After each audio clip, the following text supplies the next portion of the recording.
me with a sigh, saying words that came across as a doubt. Assalamualaikum warahmatullahi wabarakatuh. Hai semuanya, izin memperkenalkan diri, kami dari kelompok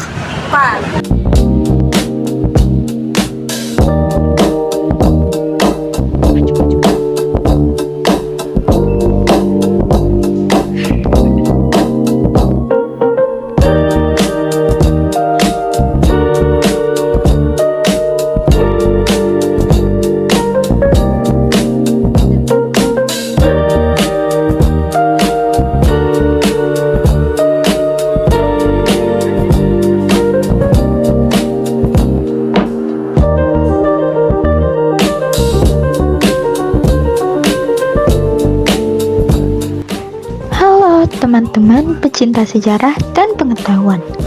Kembali lagi bersama kami kelompok 4 dalam pelaksanaan tugas vlog bahasa Indonesia yang pastinya akan membuka mata dan pikiran kita semua.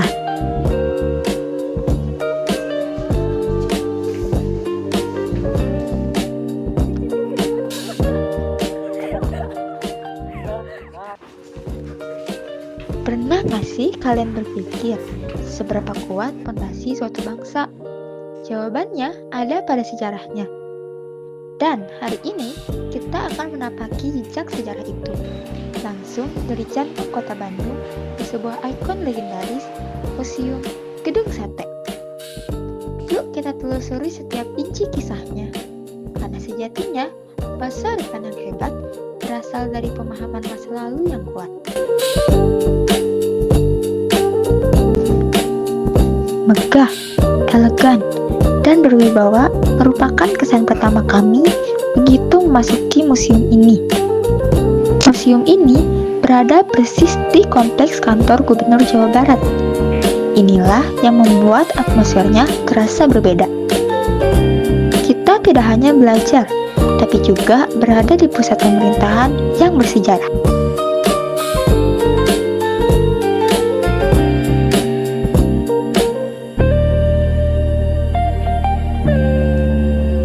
Lanjut ke arsitekturnya, perpaduan indis dan lokal benar-benar memanjakan mata. Ini bukan hanya sekedar gedung kuno, tetapi sebuah mahakarya. Dan yang kami suka dari museum ini adalah sebuah desain yang cukup modern dan interaktif. Ini juga membuktikan bahwa sejarah tidak harus membosankan. Sejarah adalah pengetahuan yang bisa dinikmati dengan cara yang kekinian.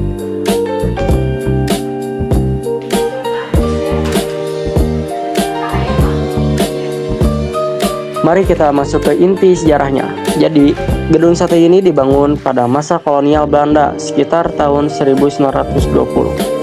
Lalu, fungsi awalnya ini adalah sebuah pusat departemen pekerjaan umum dan pengairan.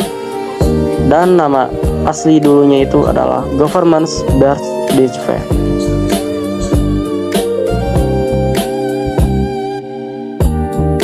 Lalu, kenapa sih bisa dinamakan Gedung Sate? Jawabannya ada di puncak itu. Ada 6 ornamen tusuk sate yang melambangkan 6 juta gulden sampai biaya yang dihabiskan untuk membangunnya pada saat itu. Ini adalah salah satu ciri khas yang membuatnya ikonik dan uniknya menjadi julukan yang melekat hingga hari ini.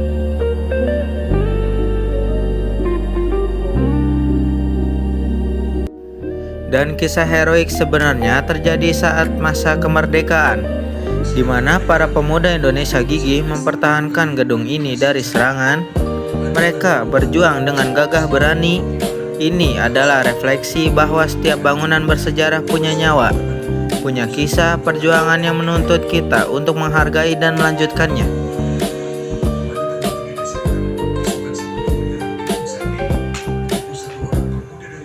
Museum Gedung Sate ini bukan sekedar pajangan.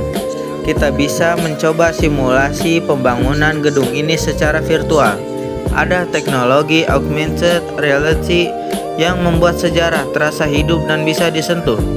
Ini adalah cara belajar yang efektif, bahkan untuk kita yang katanya susah memahami sejarah.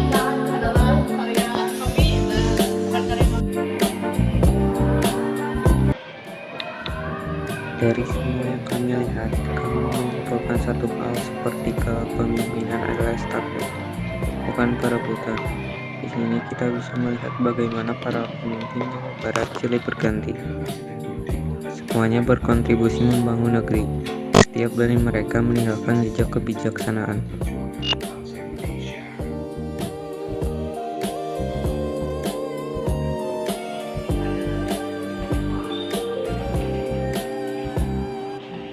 Favorit kami adalah contoh koleksi foto zaman dulu yang menampilkan kehidupan masyarakat Bandung.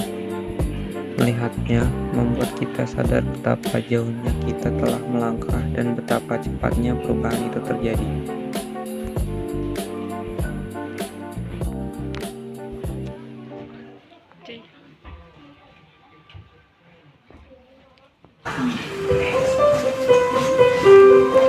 Sebuah bangunan megah dengan arsitektur multikultur antara arsitektur timur dan barat yang harmonis. Satu abad menjadi saksi sejarah cerita tentang perjuangan bangsa Indonesia.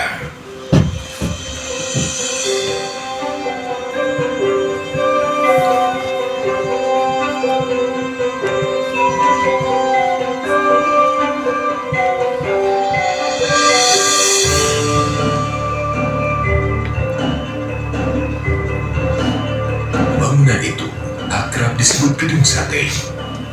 Pembangunan ini merupakan bukti konkret tentang wacana pemindahan ibu kota Hindia Belanda dari Batavia ke Bandung. Pemindahan tersebut melahirkan konsep berdirinya Balai Agung yang terdiri dari serangkaian gedung megah instansi pemerintahan Hindia Belanda. Kompleks ini bernama Gouvernementsbedrijven. Gedung Sate adalah gedung pertama yang dibangun dalam kompleks tersebut. Tahun 1924, Gedung Sate rampung dikerjakan. Dari segi arsitektur, Gedung Sate mendapatkan pengakuan sebagai mahakarya karena berhasil memadukan berbagai elemen nilai arsitek kebudayaan Timur dan Barat dengan serasi. Sejak diresmikan pada tahun 1930, Gedung Sate difungsikan sebagai kantor pusat Departemen van Verkeer en Waterstaat dan Sentrale Bibliotheek. Pada 1 September 1939, peristiwa ini menimbulkan efek domino ke seluruh dunia, termasuk kota Bandung. Jepang yang beraliansi dengan Jerman mengamankan wilayah Indo-Pasifik dari cengkraman aliansi musuhnya. Pada tahun 1942, Belanda menyerah atas gempuran Jepang dalam Perang Pasifik. Membuat Jepang menguasai kota Bandung dan menjadikan Gedung Sate sebagai pusat pemerintahan Jawa Madura.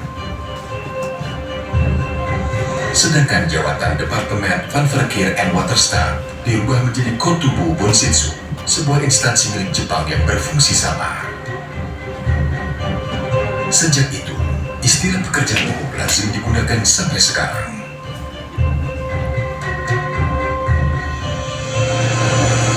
Pada tanggal 6 sampai 9 Agustus 1945, Amerika Serikat menjatuhkan bom atom di Hiroshima dan Nagasaki, Jepang. Peristiwa itu menyaksikan kemerdekaannya. Indonesia tidak serta-merta menikmatinya secara utuh. Pada tanggal 4 Oktober 1945, tentara sekutu yang diikuti oleh Ika dan Gurkha memasuki kota Bandung untuk merusak kedaulatan NKRI. Pada tanggal 3 Desember, pasukan sekutu menyerang Gedung Sate. 21 orang pemuda dari Angkatan Muda DD berjuang habis-habisan mempertahankan Gedung Sate.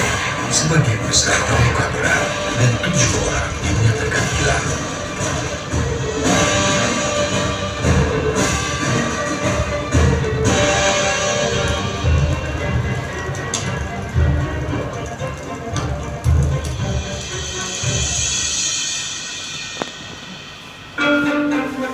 Baru pada tahun 1952, ketujuh pemuda yang hilang dan dinyatakan gugur ini dapat ditemukan kerangkanya terkubur di halaman belakang Gedung Sate.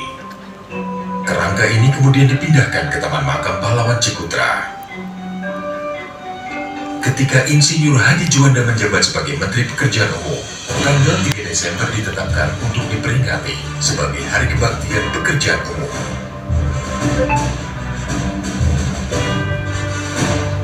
Setelah lama digunakan sebagai kantor Departemen Pekerjaan Umum, serta segala pencapaiannya yang masih kita nikmati hingga sekarang.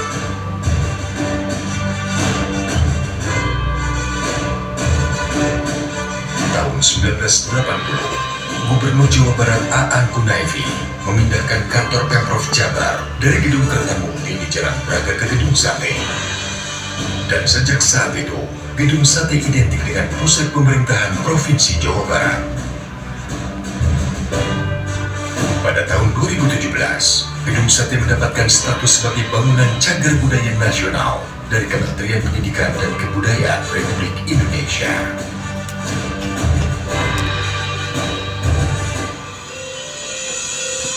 Gedung Sate, mahakarya klasik tak lekang oleh waktu. Sebuah landmark Jawa Barat yang kita jaga dan cintai, menjadi saksi sejarah perjuangan bangsa Indonesia agar menjadi bangsa gemah ripah, repeh rapi.